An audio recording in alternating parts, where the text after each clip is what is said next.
Alors tous les 4 ans, le centre social doit faire une nouvelle étude de son territoire, du quartier donc du Grand Parc, pour vérifier si les actions qu'il mène sont toujours en adéquation avec les besoins et les aspirations des habitants du quartier. C'est indispensable de faire ce travail-là, c'est une manière d'avoir une connaissance très très fine des préoccupations des habitants.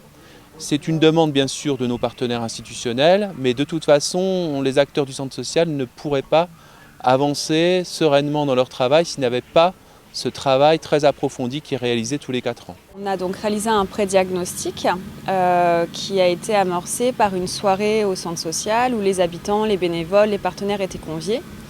À partir de cette soirée-là, des grandes thématiques ont émergé, notamment celle de l'éducation. Et ensuite, des groupes se sont constitués. On a choisi 2 méthodes. Une méthode pratique, où on était sur le terrain à la rencontre des habitants, où on est parti avec le questionnaire, on a fait un porteur de parole et on était récolté de la parole, des témoignages.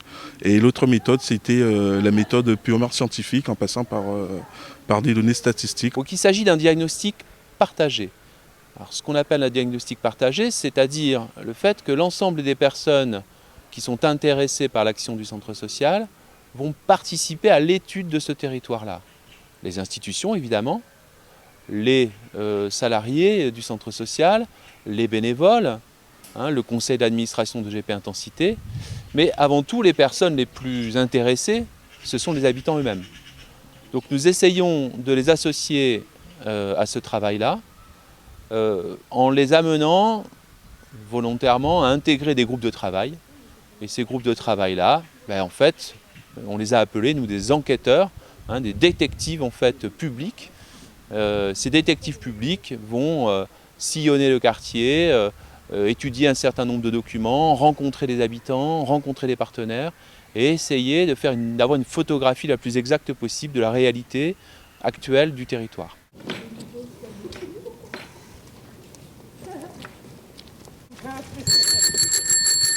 Tout d'abord sur les incivilités diminuent, on était sur la place du marché un samedi matin. On a fait un porteur de parole, donc un grand panneau où il y avait écrit la phrase telle quelle. Donc les gens se sont arrêtés fréquemment, on n'a pas eu besoin d'aller vers eux. Et du coup, on pu discuter librement, sans questionnaire, etc. Sur cette phrase-là. C'est moitié-moitié, je pense, moi. C'est pas plus insécurité que sécurité. C'est moitié-moitié. Quand ils sont en bande, ils font toujours les malins, mais non, dans l'ensemble quand même. Mais il faut y veiller, je pense. Non, la sécurité, il n'y a pas de problème particulier. Il n'y a pas de problème particulier. Bon, les incivilités, ça c'est sûr. C'est les tags, c'est les diverses dégradations. Mais sinon, il n'y a pas de problème particulier au Grand Parc, quoi. Moi, je pense franchement qu'il n'est ni plus sûr ni moins sûr qu'ailleurs. Alors bien sûr, la moto qui fait du bruit à 11h du soir, ça emmerde le monde, mais bon, on voit ça ailleurs aussi. Moi, j'exagère pas ça. Il y a problème, mais c'est gérable. Porteur de parole, c'est très riche en fait, parce que ça amène du débat sur l'espace public. Ça permet aux gens d'échanger soit entre eux, soit avec nous, dans un cadre qui est complètement hors institution, hors association, hors structure. Et c'est vrai que si la question qui est affichée est bien posée, les gens réagissent d'eux-mêmes en fait en venant, et on sent qu'il y a une envie et un besoin de parler. C'est très vivant, un quartier où on a l'occasion de se rencontrer, d'échanger, de s'instruire les uns par les autres, de s'aider. J'aime le Grand Parc et je ne me vois pas vivre ailleurs. Les gens se parlent, moi je le constate, qu'on arrive à se parler. Mais j'ai l'impression que c'est plus difficile qu'il y a 15 ans, 20 ans. Voilà ce que je ressens. Mais il ne faut pas quand même non plus exagérer en disant qu'on ne se parle pas. Le problème, c'est la peur. Alors notre sujet à nous, c'est de voir si les habitants sont satisfaits des institutions du quartier, s'ils se sentent bien accueillis, écoutés, et puis s'ils participent ou non à la vie locale, soit en termes de bénévolat, soit dans des structures sportives, et puis de leur demander les besoins puisque notre objectif, c'est évidemment de répondre au plus près les besoins de nos habitants du quartier. Ah, moi, je m'y plais beaucoup, parce qu'il y a beaucoup de convivialité. Il y a le centre social, le centre d'animation, l'église, la salle des fêtes. C'est difficile de se sentir seul. Le voisinage. Je suis addict, moi, des endroits conviviaux. En fait, à chaque entretien, on traitait les réponses, ce qui nous permettait d'affiner le questionnaire suivant et pour avancer progressivement et affiner nos pistes de recherche. On a fait plusieurs cafés ambulants également. Un premier au centre commercial pour interroger les parents sur la démission parentale, pour avoir un peu leur point de vue. Ils ont été très accueillants à nos questionnements et tous ont dit que cette démarche les intéressait. Comme quoi, des fois, le dialogue, l'appel au dialogue appelle aussi aux échanges et les gens sont heureux de pouvoir le faire. C'est très enrichissant parce que, bon, on côtoie des gens, mais avec ce diagnostic, ça nous permet de toucher du doigt certaines réalités qu'on avait un peu perdu de vue ou qu'on ne connaissait pas plus précisément. Et on a des contacts et on crée du lien en même temps. Donc, on essaye d'avoir une vision large avec des acteurs différents, pas forcément un regard d'experts, mais aussi un regard d'habitants, dont on dit qu'ils ont une expertise d'usage. Ben oui, effectivement, ce sont souvent les mieux placés pour connaître leur propre situation. Mais l'idée, c'est de croiser effectivement les regards, de mettre en débat. Passionnant, parce que c'est encore un moment où pour le professionnel, il se retire et puis il réfléchit vraiment à l'action, à ce qu'il fait, est-ce que ça répond vraiment aux habitants. Et les habitants, eux, ils deviennent des scientifiques, ils sont là pour aussi se rendre compte de la réalité de l'espace où ils vivent, quoi. L'intérêt de ce diagnostic, c'est effectivement de répertorier les besoins des habitants du quartier et d'y répondre comme pour le centre social, c'est très important de répondre, de construire un projet à partir des besoins du quartier.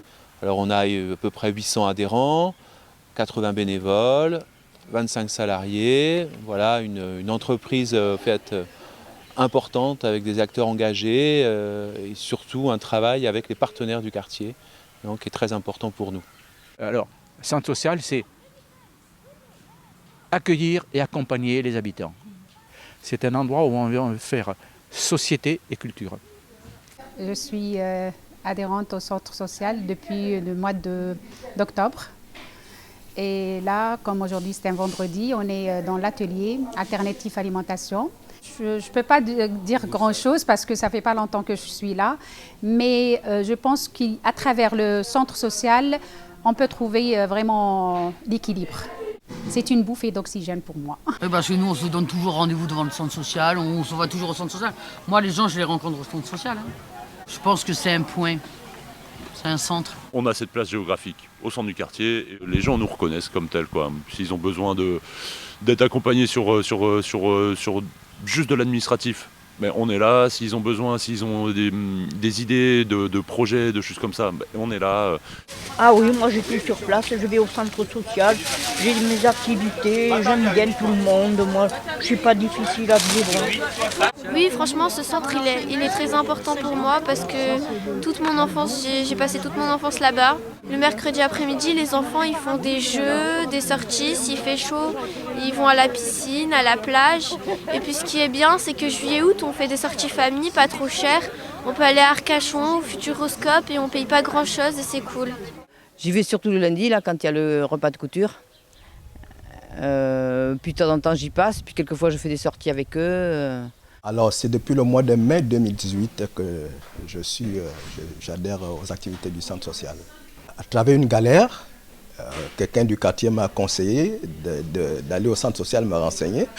Je suis venu, je me suis renseigné. Effectivement, le centre social m'a ouvert les portes. C'est pas important, c'est indispensable. Enfin, je n'imagine pas la vie de quartier sans. Parce qu'il y aurait des dépressifs, de la violence, ça canalise beaucoup de gens, ça crée beaucoup de liens et ce serait une catastrophe si le centre social disparaissait. Vous voyez, moi j'étais dans le besoin hier, aujourd'hui je suis bénévole je suis actif et je peux contribuer. Et c'est grâce au centre social qui joue ce rôle de médiation ou d'intermédiaire, de tremplin. Je suis bénévole depuis 3 ans au centre social dans le cadre de l'apprentissage du français aux étrangers. Et j'apprends à découvrir à la fois le quartier, à la fois ses habitants. Et puis j'y trouve beaucoup de convivialité, donc ça me donne envie de m'y investir un peu plus. Les habitants sont heureux de vivre sur le quartier, aiment leur quartier, ça c'est certain.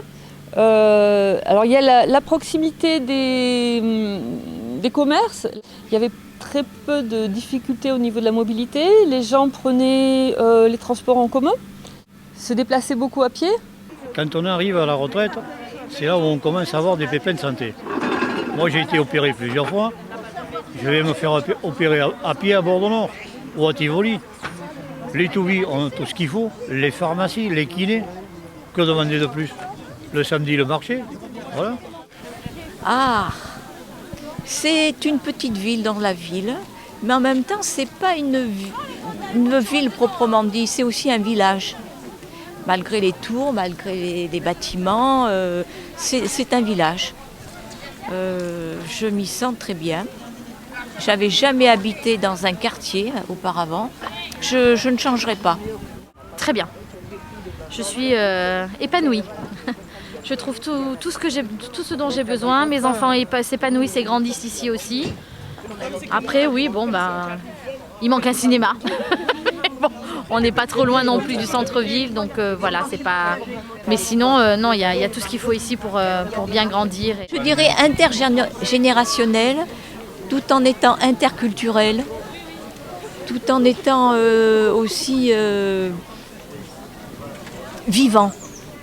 Voilà. Et on essaye avec le centre social, le centre d'animation, la bibliothèque et maintenant la salle des fêtes à le rendre encore plus vivant par des manifestations. C'est un quartier plus ou moins calme. J'ai apprécié une certaine sécurité, même le soir, quand j'accompagne ma fille à la natation, pratiquement, elle termine à 20h30, on rentre tranquillement, aucun problème. Grosso modo, je me retrouve. Il y a un large panel de ressources quand même. Au sein de ce quartier, il y a beaucoup d'associations, il y a des habitants qui peuvent se mobiliser sur des questions. Donc effectivement, il faut nous donner les moyens de pouvoir répondre à l'ensemble en fait, de ces besoins-là. Ce n'est pas suffisant d'avoir des ressources, bon, faut-il qu'elles existent, qu'on les renforce et qu'on les identifie, mais faut-il que les populations y aient réellement accès. Et ça, je pense que c'est un des éléments aussi importants.